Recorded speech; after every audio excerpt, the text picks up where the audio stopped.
Thank you for joining us for another discussion about maladaptive daydreaming. We are going to discuss why I've been daydreaming again. And I have with me today Glen San Juan, who is a hypnotist. He does work with maladaptive daydreamers and additional things like anxiety and weight loss. Hey guys, I'm Glen San Juan. I'm here with the awesome Nicole Vetter, who is a former maladaptive daydreamer and now content creator. It's wonderful to have you on again, Nicole. Same, absolutely. So I know we've always been saying about how, well, I always say former maladaptive daydreamer, but it sounds like you're diving back a little bit back into that world. So tell me what's going on with that. So I think I've realized a lot about what are some of the things that I'm going to have to get past to get into the types of relationships that I want to be having, the types of connections that I really want to engage in IRL. And I was thinking, I was like, wait, why can't I utilize daydreaming to kind of practice those things? Because in real life, they scare me. They scare me so much. Hmm. And oftentimes I either don't say anything or just run away. Sure. And I was like, what if I add a character and then challenge myself to, instead of just controlling everything, making everything easy, create a little bit of conflict and get comfortable with that, like, what are they calling it? Healthy conflict resolution. Because for me, in my experience, I've never had healthy conflict resolution. I've had a lot of conflict and it's never been resolved. And it's kind of terrifying to go into conflict knowing that like it's just going to stay there, right? So like with my parents, we would get in a fight and then they would pretend nothing ever happened after the fight, but the fight never was resolved. The issue wasn't resolved and it was kind of like pushed under the rug and like moved on. There was no healthy conflict resolution where we sat down, heard each other, and agreed upon how we're going to move forward, and then everybody felt like safe and comfortable to move forward. So I was like, is this something I can do? Because I have used maladaptive daydreaming to do just amazing things, reparent myself, um, you know, watch the kinds of things that, like the way that I interact, right? Because I was bringing my toxicity into it and seeing like, wait, is this how I speak to people? Is this how I speak to people that I care about? But I think back to what I was saying, one of the previous conversations when I was talking about, having my paracosm join me, like sitting around a fire, is I think there's a lot to learn about kind of going back and stepping in and just watching and having awareness of, why am I doing this? What am I getting out of it? Right? Why is it Hmm. that all of a sudden I'm showing up better every day? Someone I'm really obsessed with in the world of like healing today is Gabor Mateo. He's a doctor. He's actually a physician, but he started working with people who deal with addiction. And he has some really amazing insights into like what our needs are as human beings and what's going on in society that's not letting us do this. And so one of the things that he talked about at a recent talk that I listened to was the two main needs that we have is attachment and authenticity, right? So attachment is like your connection to your parent, that bond, right? And also to society, because we want to fit in, we want to be a part of everything. We're we're social beings. And then the authenticity part is, can I also have that bond, but show up as myself? And oftentimes we give up one of those things. And then that's where the trauma comes in, right? Like I had to give up my authenticity so I could have that bond with my parents because they were not allowing me to express myself as I was. Sure. And so now I'm thinking about it like, okay, I'm not doing maladaptive daydreaming because it makes me authentic. It doesn't, right? I'm playing a character in this paracosm, Sure. which has also been interesting because as I've been daydreaming over the past like 2 weeks, I'm catching myself and I'm like, that's not me. I'm getting activated as I'm saying these things. I'm not being right?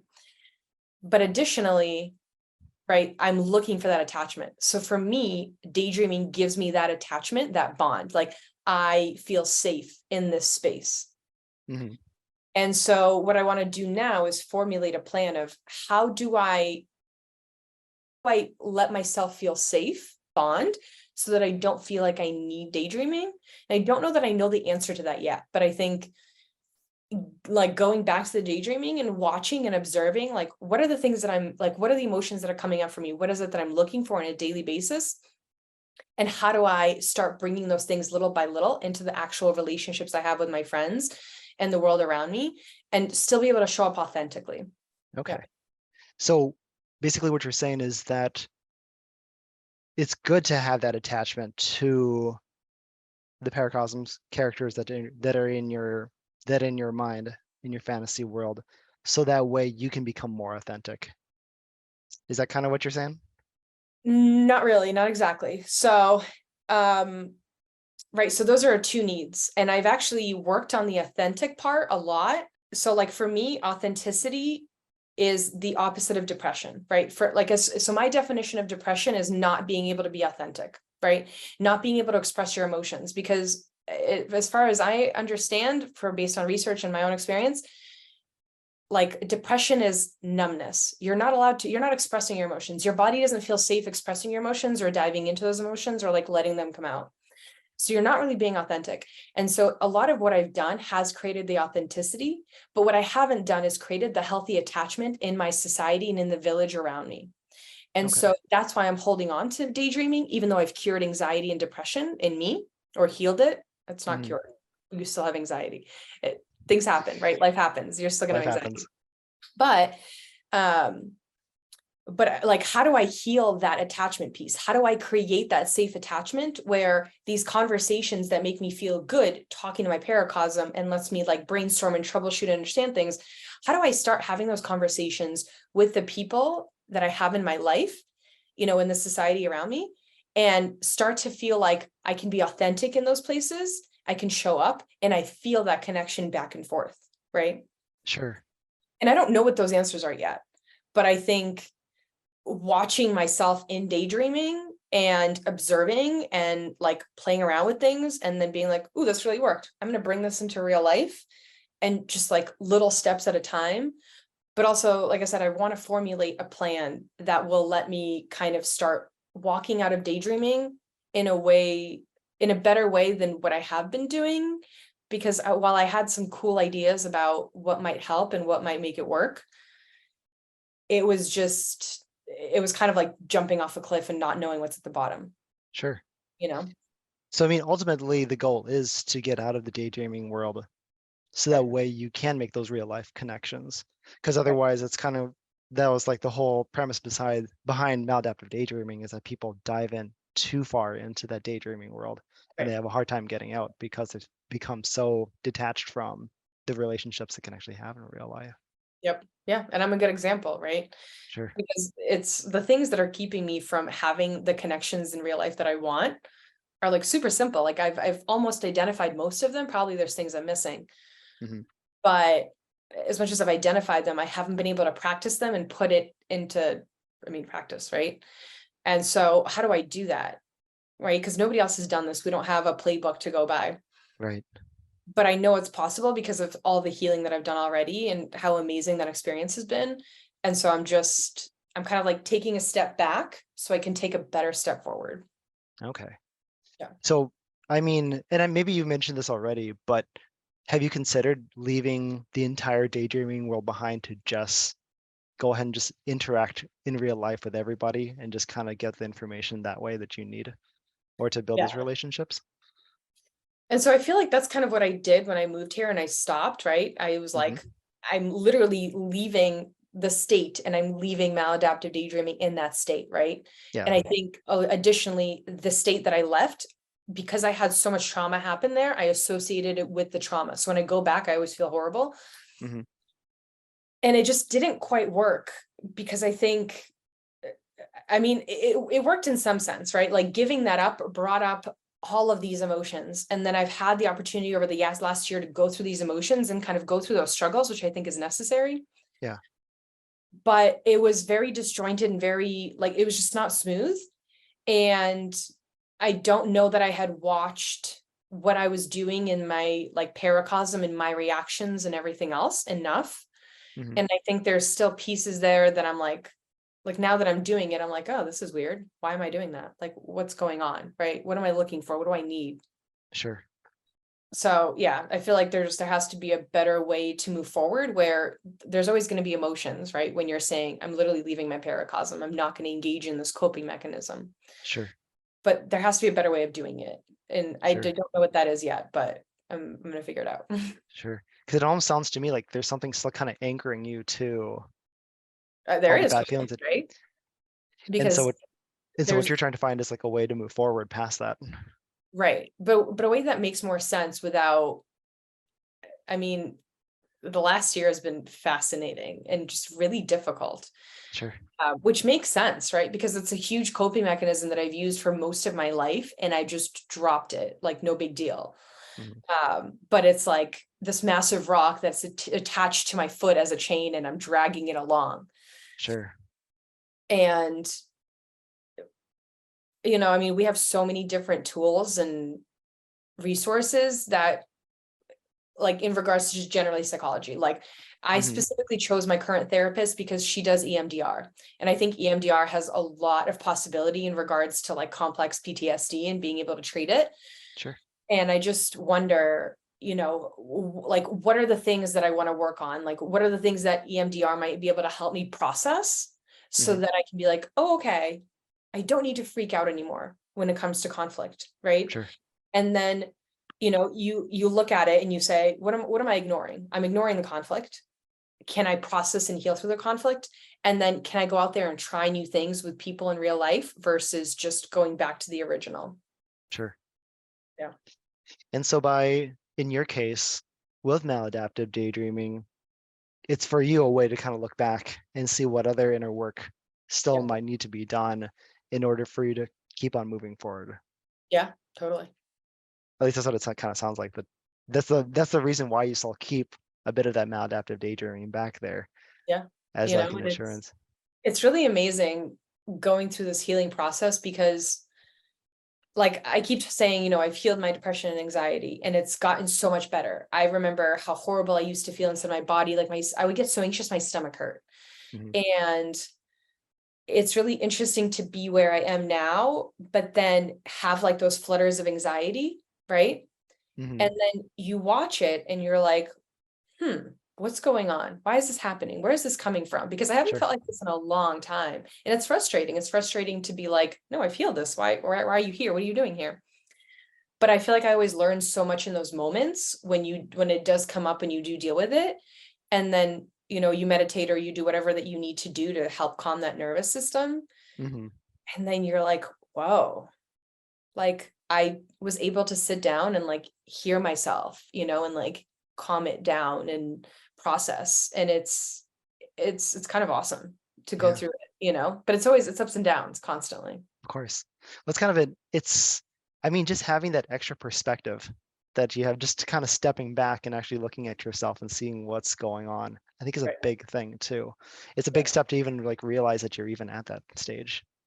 And to be able to do that, I mean, that's a big part of of moving forward Yeah. and how your emotions really are like affecting, your day-to-day life Yeah. and how you want to keep Absolutely. going. Right. It's been really interesting though. This is weird. So I've been daydreaming for like 2 weeks or maybe more now. I don't know.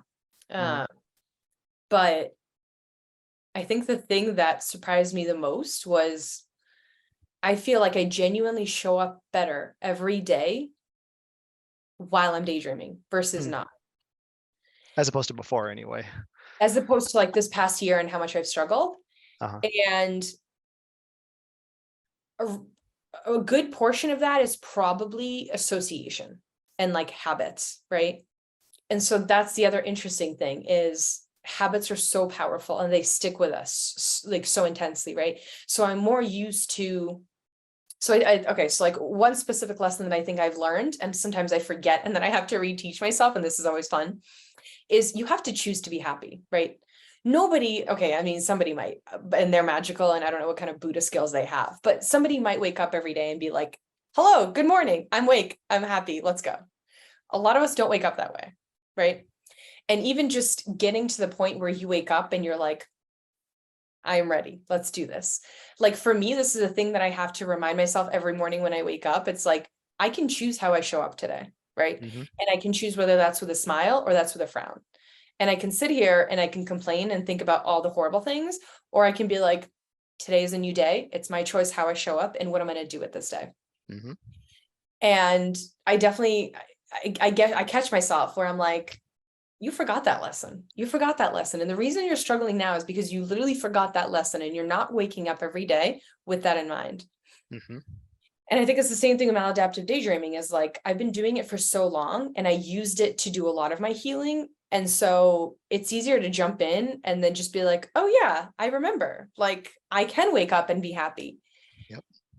And but it's just, it's training to be able to say, oh, I'm going to wake up today. I'm not going to daydream, but I can still hold on to that piece that lets Mm-hmm. me be happy. Right. And I think that's the piece that I'm looking for is how do I create that transition where I hold on to all of the amazing things that I've created for myself, all of that peace and calm and serenity and joy, Mm-hmm. but put down the maladaptive daydreaming. And I think because there's such a strong association, because I've been daydreaming for so long, that my brain is having a hard time pulling these things apart, which Sure. is normal, right?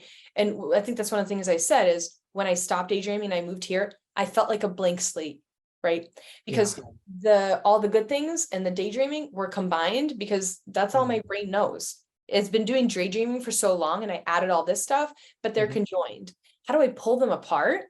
And how do I create the transition where I'm holding on to all these good things and like I'm in my routines and everything and I'm showing up well every day Mm-hmm. while calmly being like, I don't need to daydream. I feel so good today. Let me Mm-hmm. just not daydream today and see what happens, right? And then add more every day, every week, every month Mm-hmm. to the point where it's not even something I think about. And it's like I've created these routines before, and it's the same thing as creating a routine and practicing it. Mm-hmm.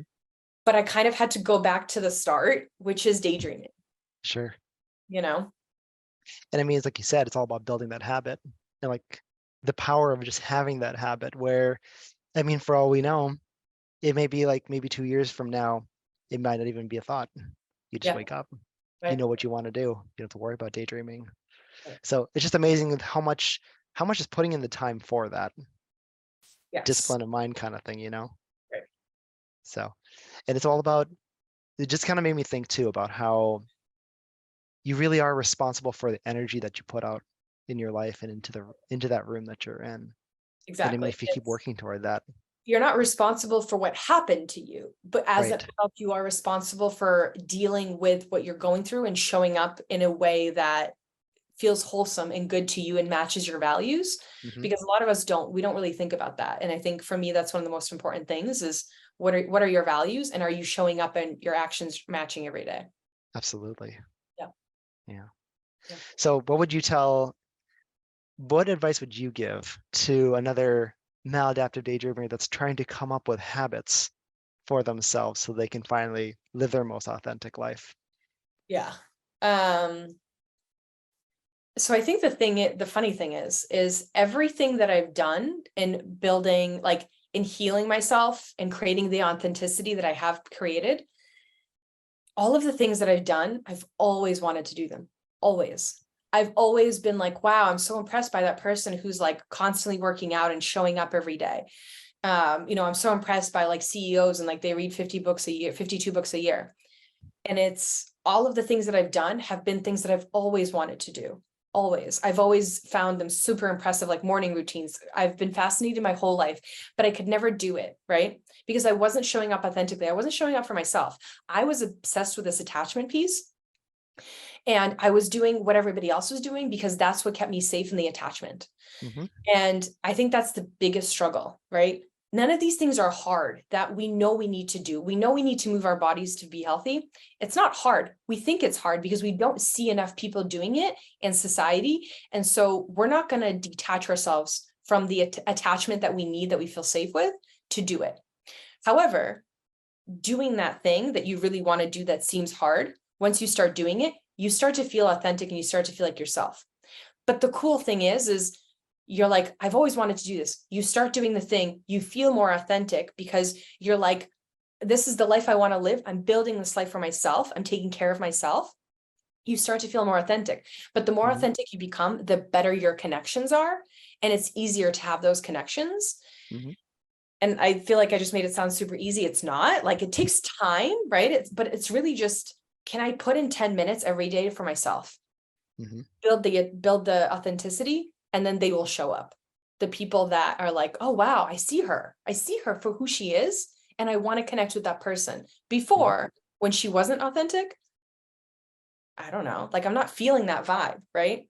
Yep. Like I think it was harder to make friends before, even when I was like, when I was in college, it's easier to make friends because you're surrounded by so many people all the time, classes, activities. But I wasn't making those good connections because I wasn't showing up authentically. And people can tell that, even if they're hmm not like super aware, they feel that, you know. But then now I'm drawing such amazing people. I mean, even us, like this has been so cool to be able to have these conversations with you to, you know, like talk about our businesses and stuff. hmm And it's like I couldn't have done that a couple of years ago because I wasn't showing up authentically. And I'm still kind of focusing on this, but it's helping drive this attachment piece so that like the village that I'm surrounding myself around, I'm like, this feels good. It feels good to hmm hang out with these people. And I feel like I can show up as myself, which creates that amazing, awesome attachment. And it's hmm leaning more into this piece now and being like, I'm not afraid to like say the thing because we've created a bond. And I'm like, if I say something, I think that we'll be able to like repair any conflicts that we have. But Yeah. it's scary and it's hard and it takes time. hmm And I think that's something that's really important to emphasize, not just for maladaptive daydreamers out there, but for just everybody who wants to establish a good habit. It does take time. It's all about just those little steps every day, not just Right. I'm gonna wake up happy every morning from like the rest of my life, like always. It does take work to get to that, to make Right. that a regular thing. Because how many like overnight successes do we see? Not that many, Not right? that It's many. And people I who mean, build stuff over time, you know, that have an empire all of a sudden. And it seems mhm, like all of a sudden they have an empire. No, no, no. Like look at their Instagram feed. They've been posting for 5 years, you mhm. know? And Yeah. how much content that they're actually putting in the work to put in there. So it takes time, like regardless of what you're trying to do. If it's worth it in the end, usually it will take time to get there. Yes, So, exactly. all right, So, I think this has been a pretty awesome discussion, I think, yeah, for maladaptive daydreaming. Any other last pieces? let's just see what happens. Let's all find out what happens. Let's just Whether watch this ride and see where we go because I think Mhm, it's going to be really interesting, you know, trying to find the right path for what I'm doing right now. And, you know, mhm, it's like anything you do, you never know what the right thing to do is until you're doing it and you're like, oh, this feels good. I'm going to keep doing it. And then one day you look back, you're like, oh, I did the thing. Wow. mhm. Okay. So And if yeah, it turns out to be the wrong thing, it's always a learning process. We're exactly. always constantly learning, always improving. And Right. that's what I think Success is a ladder made up of failure. that's right. Yeah, So keep failing, keep learning, keep getting better. I think that's something we can all absolutely. strive for. All right. And thank you for joining us. Another discussion about maladaptive daydreaming. My name is Nicole Vetter. You can find me on Instagram, TikTok, and YouTube. And again, I'm Glen San Juan. You can find me on YouTube, Instagram, and Facebook. Thanks, everybody.